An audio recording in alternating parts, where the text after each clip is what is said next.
Hello everybody, good morning, good afternoon.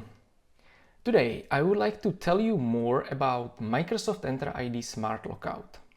Because Microsoft Entra ID Smart Lockout is part of Microsoft Entra ID no matter what license you have. So even if you have only Office 365 licenses, no Entra ID Premium, you are only on the free tier of Microsoft Entra ID, Smart Lockout is always part of the standard protection features that are in Microsoft Entra ID. If you have premium licenses, you can modify some settings that are related to Smart Lockout, but even with premium licenses, you cannot turn it off completely.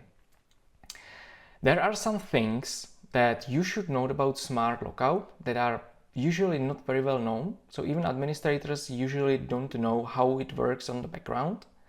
And that's the reason why I recorded this video, so that I give you more details and insights about the feature, how it works, and why is it so useful. If you want to configure Smart Lockout, because you have premium licenses, you can go to Security, Authentication Methods, Password Protection. By default, lockout threshold is set to 10, which means that after 10 unsuccessful attempts, account is locked. And the lockout duration by default is 60 seconds. So after 10 unsuccessful attempts, account is locked for 1 minute. And this is the default setting for all commercial tenants worldwide. If you have premium licenses, you can change the settings. So you can increase or decrease the threshold, or increase or decrease the duration. It's up to you. But the default settings are quite okay, so you don't necessarily need to change it.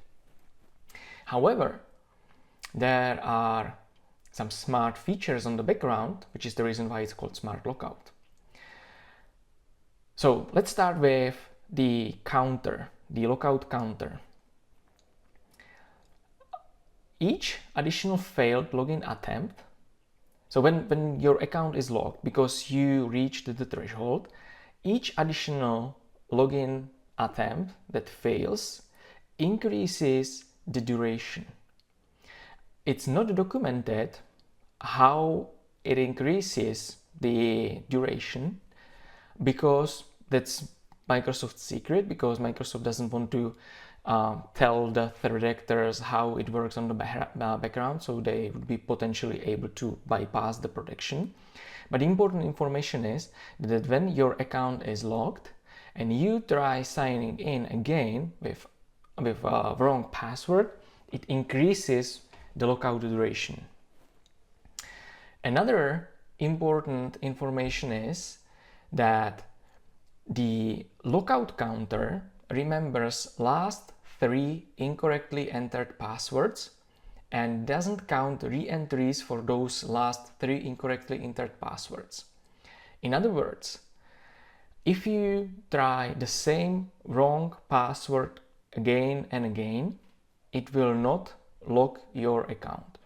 The reason for that is that it happens quite often that users, for instance, change their password, or they are forced to reset their password, and they forget that they changed their password, and they try the previous password that's not valid any longer, and they try it again and again and again because they are sure that it is their password, but it's actually not their password anymore.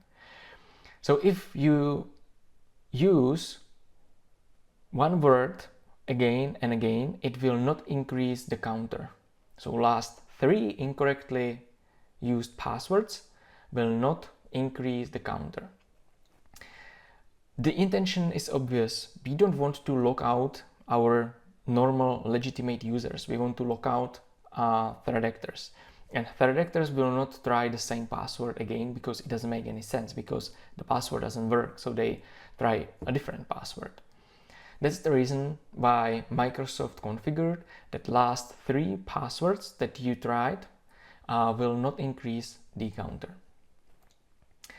Another feature is that when an account is locked, it's locked across all Microsoft Entra ID data centers. However, the number of failed login attempts and associated lockout threshold is not fully synchronized across all data centers and may vary for different locations in the world.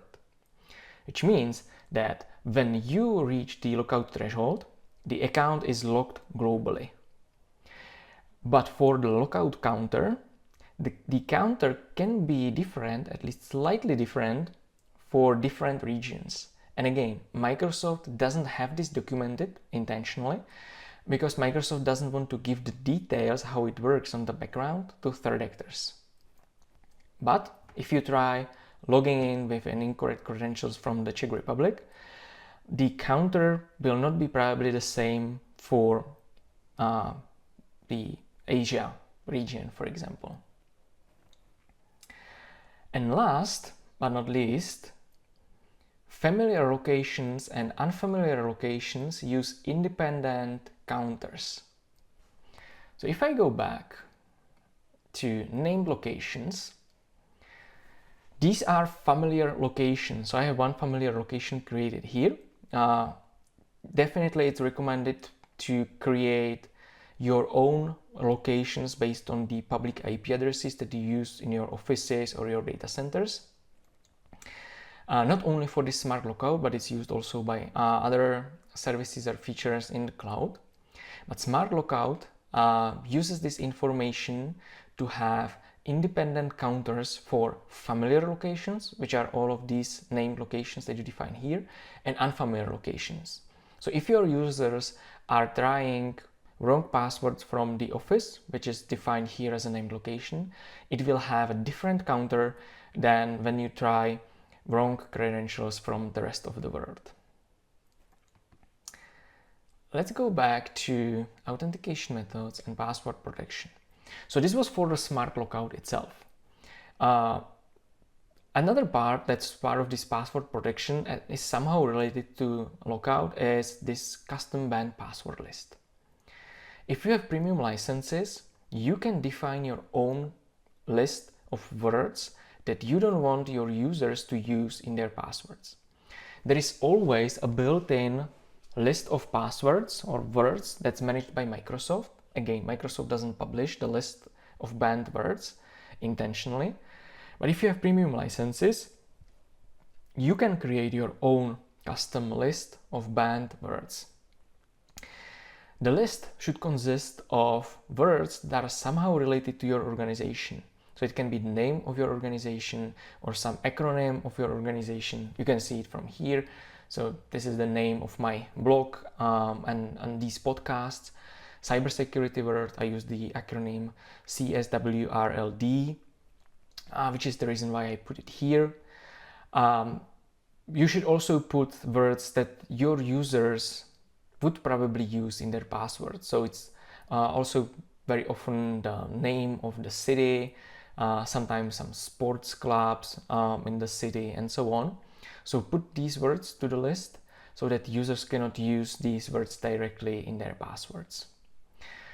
If you have on-premises Active Directory, you can also optionally integrate these custom banned passwords with your on-premises Active Directory. You just need to install a small proxy agent and then a super small agent on your domain controllers.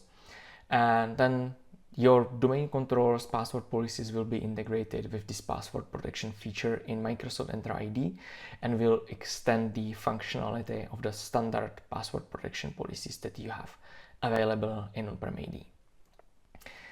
That's all from my side. Thank you for watching. I hope you liked the video. Please share the video on your social networks. If you have any questions or comments, leave me a comment or contact me directly. Don't forget to follow my Cybersecurity World blog. Don't forget to follow my profiles on social networks such as LinkedIn, Twitter, Mastodon, Blue Sky. You can find me there via my name, Lukas Beran.